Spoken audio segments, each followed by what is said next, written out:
78 سال ہماری آزادی کو ہوا، دارالتربیت کے چھوٹے چھوٹے بچوں نے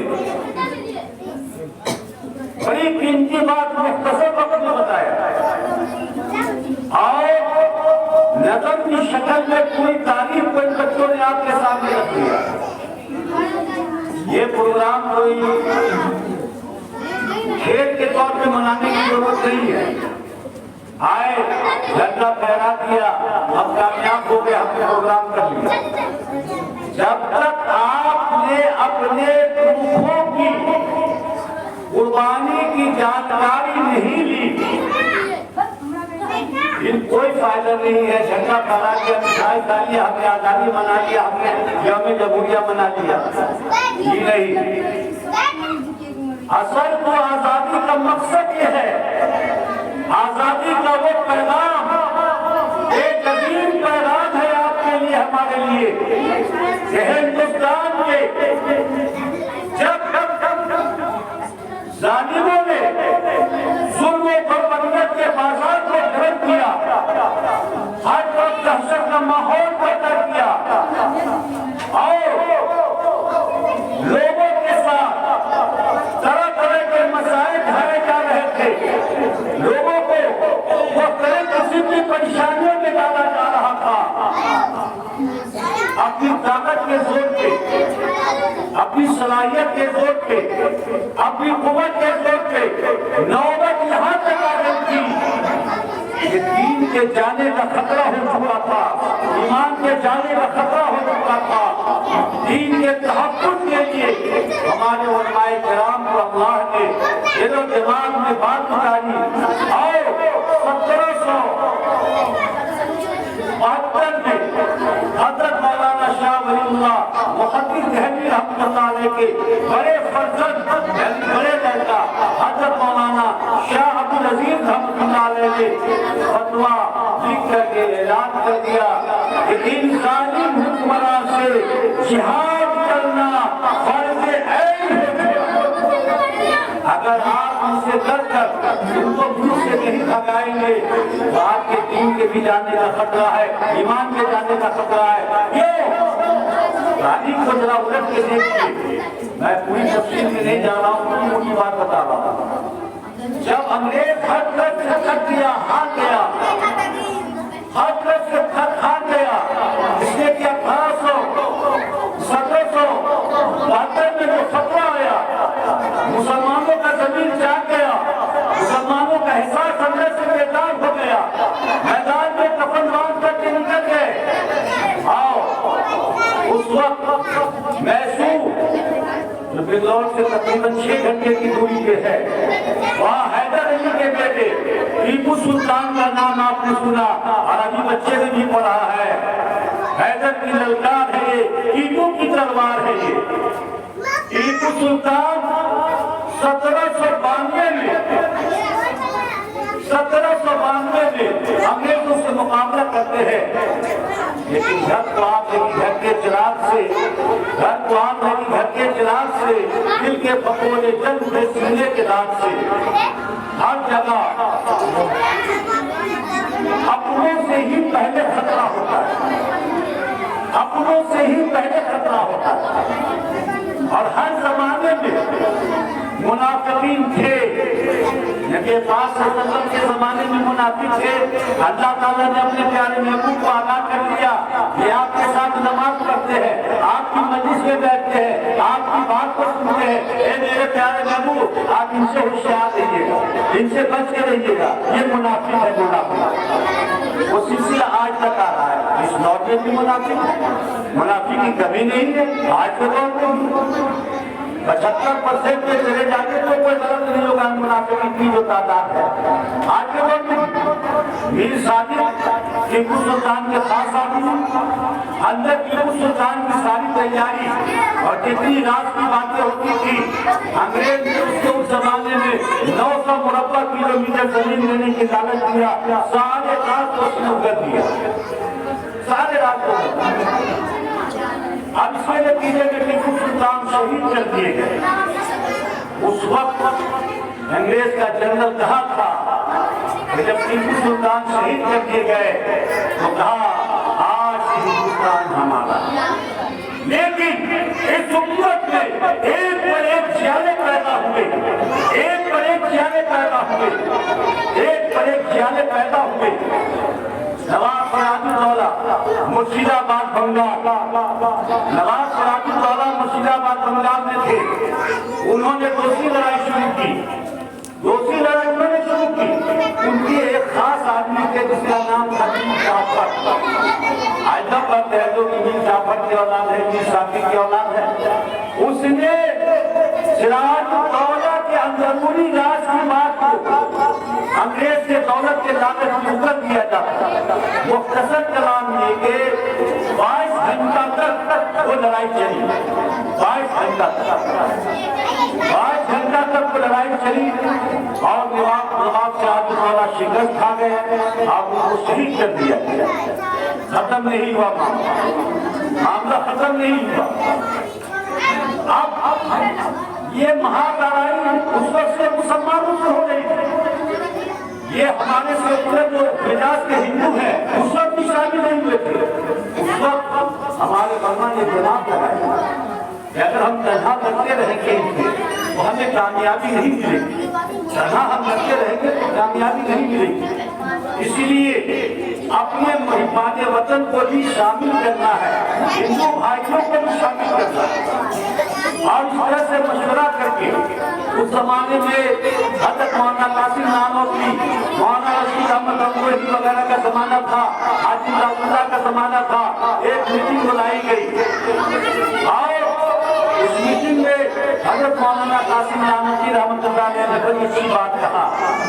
ہاں کہ 313 بدر کے میدان میں تھے. بدر کے میدان میں 313 تھے، نہتے تھے، خالی ہاتھ تھے، کچھ بھی نہیں تھا. دشمنوں کا لشکر جرار تھا. 313 کو اللہ نے غلبہ دیا یا نہیں؟ سارے لوگوں کو اندر ایک جوش پیدا ہوا، ایک جذبہ من گیا، جوش میں آ گئے سب لوگ. 2 مہا بنایا گیا. ایک مظفر نگر ضلع میں ایک جگہ ہے شاملی. شاملی کے اندر بہت بڑا میدان ہے. ہم اس میدان کے گئے، ہم اس میدان کو دیکھنے کے لیے گئے کہ ہمارے اکابر کا یہاں خون بہا. ابھی جو بچے نے حضرت امین کا نام لیا تھا، حضرت حافظ امین رحمۃ اللہ علیہ اسی شاملی کے میدان میں شہید کیے گئے. اور ایک مہار بنایا گیا امبالہ کے اندر. شاملی کے میدان کی کمانڈری کر رہے تھے حضرت مولانا امداد اللہ مہاجر مکی رحمۃ اللہ علیہ. امبالہ کے اندر جو مہار بنایا گیا تھا اس کی کمانڈری کر رہے تھے حضرت مولانا جعفر خانیسی رحمۃ اللہ علیہ. شوئے نصیب کہہ دیجیے کہ دونوں جگہ کی لڑائی میں مسلمانوں کو شکست ہوئی. دونوں جگہ کی لڑائی میں مسلمانوں کو شکست ہوئی. وہاں بھی کامیابی نہیں، پھر بھی ہمت نہیں ہاری. 1867 میں حضرت مولانا قاسم نانوتوی رحمۃ اللہ علیہ نے دارالعلوم دیوبند کی بنیاد اور پھر وہاں سے ایک مہا تیار کیا گیا. پھر وہاں سے ساری تربیتیں کی گئی. لمبا معاملہ چلتا رہا. پھر دیکھا انگریزوں نے کہا کہ ایسے گاڑی نہیں چلے گی، یہ مسلمان ایسے شکست نہیں کھائے. 3 سال کے اندر 3 لاکھ قرآن کے نسخے کو چلا دیا. 3 سال کے اندر 3 لاکھ 3,000 نہیں سمجھے گا. 3 سال میں 3 لاکھ قرآن کے نسخے کو چلا دیا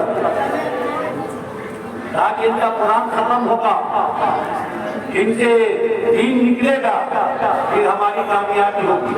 اس زمانے میں ایک کانفرنس ہو رہی تھی. اس کانفرنس کے اندر ایک 12 سال کا بچہ حافظ قرآن اس کو اسٹیج پہ لایا گیا اور اس سے قرآن پڑھنے کے لیے کہا گیا. وہ جو قرآن پڑھنا شروع کیا تو انگریز کا دماغ کھل گیا. ہمارے اس وقت کے عالم نے کہا، اے ظالم انگریز سن لو، 3 لاکھ نہیں، اگر تم 3 کروڑ بھی قرآن کے نسخے کو چلا دو گے پھر بھی میرا قرآن ثابت نہیں ہو سکتا ہے. ہو بہو جس طرح سے لکھا ہوا ہے اسی طرح پھر دوبارہ بھی لکھا جائے گا. اس لیے کہ اصل تو قرآن یہاں پہ وہ تو کاغذ ہے جس کو تم نے جلایا, اصل تو سینے کے اندر ہے. 3 سال میں 3 لاکھ قرآن کو جلایا گیا. ایک دن میں 14,000 علماء کرام کا دلی کے اندر پھانسی دی. اور پھانسی کا پھندا شاہی مسجد دلی میں بنایا گیا اور ایک دن میں 14,000 علماء کرام کو پھانسی دی. 14,000 ایک دن. انگریز دلی میں جہاں اپنا کیمپ بنایا ہوا تھا, ایک انگریز مورخ لکھتا ہے کہ جب میں اپنے کیمپ میں گیا تو مجھ کو جلے ہوئے گوشت کی بدبو محسوس ہوئی. جلے ہوئے گوشت کی بدبو محسوس ہوئی تو میں پریشان ہو گیا, یہ بدبو کہاں سے آ رہی ہے. تو میں اپنے کیمپ سے باہر نکلا تو دیکھا سپاہی سب بہت بڑا آگ کا انگارہ جلائے ہوئے ہیں. 40 آدمی کو پکڑ کے لاتے ہیں اور کہتے ہیں کہ تم انگریز کی مان لو, انگریز کے خلاف وہاں لڑائی کرنا بند کرو, انگریز کے خلاف لڑائی کرنا چھوڑ دو. ایک بھی عالم اس بات کو نہیں مانتا ہے تو ایک مرتبہ میں 40 عالم کو اس انگارے کے اندر ڈال کر کے جلایا جاتا ہے. یہ ہے آج یہ لوگ یہ دنیا والے یہ تاریخ آپ کو نہیں بتائیں گے, لیکن تاریخ بھری پڑی ہوئی ہے, تاریخ بھری پڑی ہوئی ہے, لیکن ہم تاریخ کو جاننے کی کوشش ہی نہیں کرتے. اصل تو آزاد ملک ہوا ہماری محنت سے ہوا, ہم نے اس کو سیکھا ہے, ہمارا حق ہے. اتنا ہمارا حق ہے جتنی ہماری قربانی ہے. ہندوستان کی کسی زمانے میں کوئی مٹا کر یہاں سے مسلمان کو نہیں مٹا سکتا انشاءاللہ. اس لیے کہ ہمارے پوروں کی قربانی لگی ہوئی ہے. زمین کے ایک حصے کے ہمارے بزرگوں کا, ہمارے علماء کا, ہماری عوام کا خون کا قطرہ گرا ہوا ہے. اسی لیے زمین کے ایک ذرے سے ہماری سچا پکی محبت. اس لیے ہمارے بزرگوں نے جو قربانی دی, اور جب ہندو سیکولر مزاج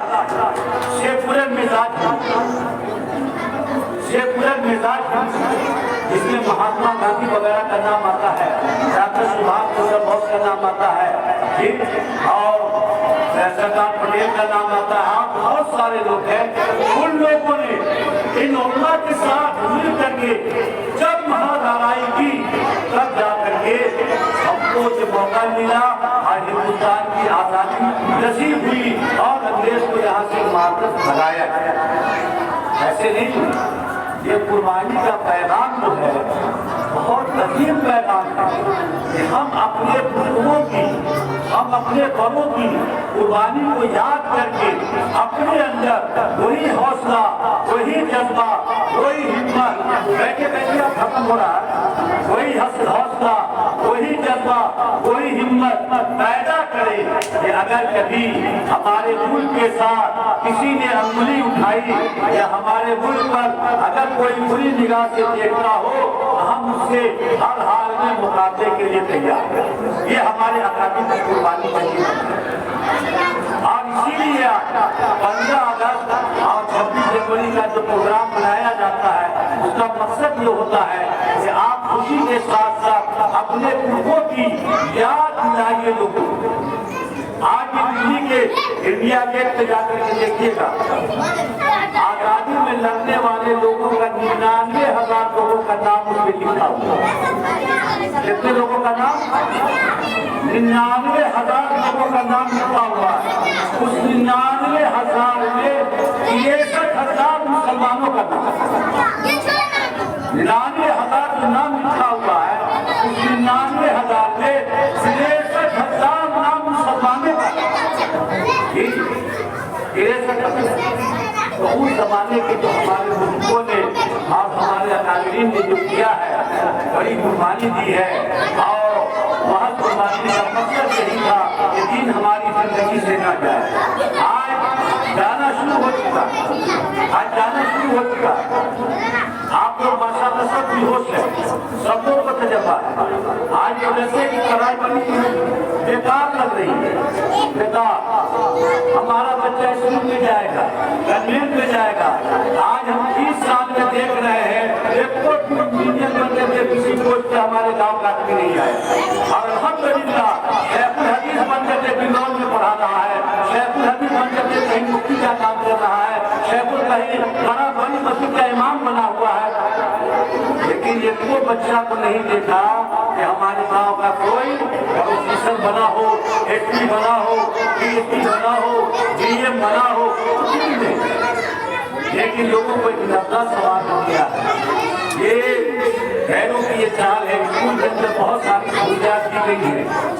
آپ لوگ گہرائی میں جائیے گا جب سمجھ میں بات آئے گا, گہرائی میں جانے کے بعد سمجھ میں بات آئے گا.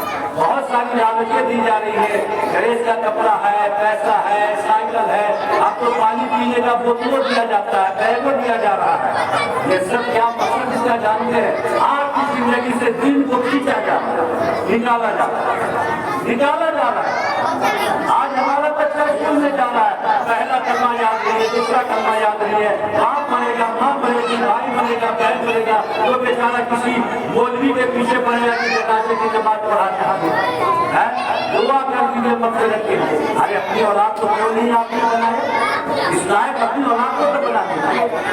اسکول سے کسی نے منع نہیں کیا پڑھنے کے لیے, اسکول میں پڑھا دے, کالج میں پڑھا دے, جہاں بھی پڑھا دے. لیکن سب سے پہلے جو بنیادی چیز ہے اپنے بچوں کو دین سکھانا, دیندار بنا کے, کم سے کم قرآن شریف پڑھا دے, مسئلہ مسائل مختصر پڑھا دے, نماز روزے کا طریقہ سکھا دے, تاکہ وہ بچہ اگر ڈاکٹر بھی بنے گا, انجینئر بھی بنے گا, پروفیسر بھی بنے گا, کسی چیز کا بھی کوئی بھی چیز میں مہارت حاصل کرے گا تو دین کے دائرے میں رہ کر کے وہ کام کرے گا, دین اس کی زندگی سے نہیں ملے گی.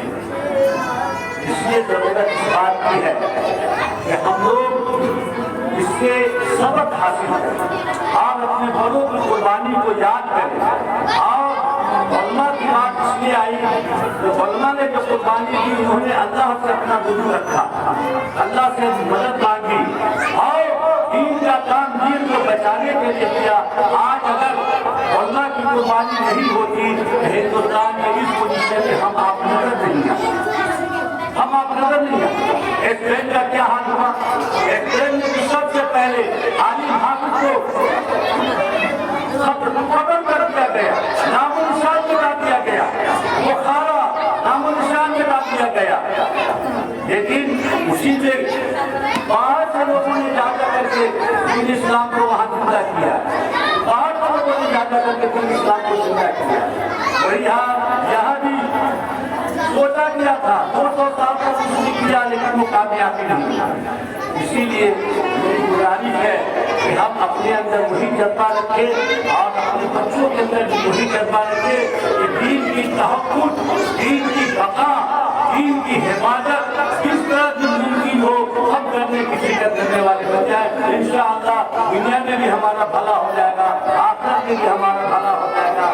اور حکیم جناب سبھی لوگ آئے ہیں, ماشاءاللہ ہم آپ سبھی لوگوں کے تہہ دل سے شکر گزار ہیں اور احساس مند ہیں کہ آپ نے اپنا قیمتی وقت دیا ہے. آپ اس قیمتی وقت پہ اللہ رب العزت کے یہاں آپ کو کتنا انعام ملے گا اس کا کوئی ٹھکانا نہیں ہے. مولانا صاحب آپ کو دکھائی دے دیں گے, لیکن وہاں اللہ کیا آپ کو نیکی دے گا اس کا اندازہ جب وہاں آپ جائیں گے اور جب وہ ساری نیکیاں آپ کے سامنے آئیں گی تو آپ افسوس کیجیے گا, کاش جتنا بھی دینی پروگرام کس بھی جگہ دین کا پروگرام ہوتا, کسی مسجد میں, کسی مدرسہ میں ہم اس طرح کے پروگرام میں شریک ہوتے رہتے تو یہاں اور زیادہ نیکی ہم کو. اللہ تعالیٰ ہمیں بھی, آپ کو بھی اور پوری امت مصطفیٰ کو کہنے اور سننے سے زیادہ عمل کرنے کی توفیق عطا فرمائے. لائن بھی نہیں ہے, گرمی بھی زیادہ ہے, اس لیے میں پروگرام کو ختم کر رہا ہوں. میرے کو بچی کی تمنا ہے, اس کا سن لیجیے, پھر دعا کرا کر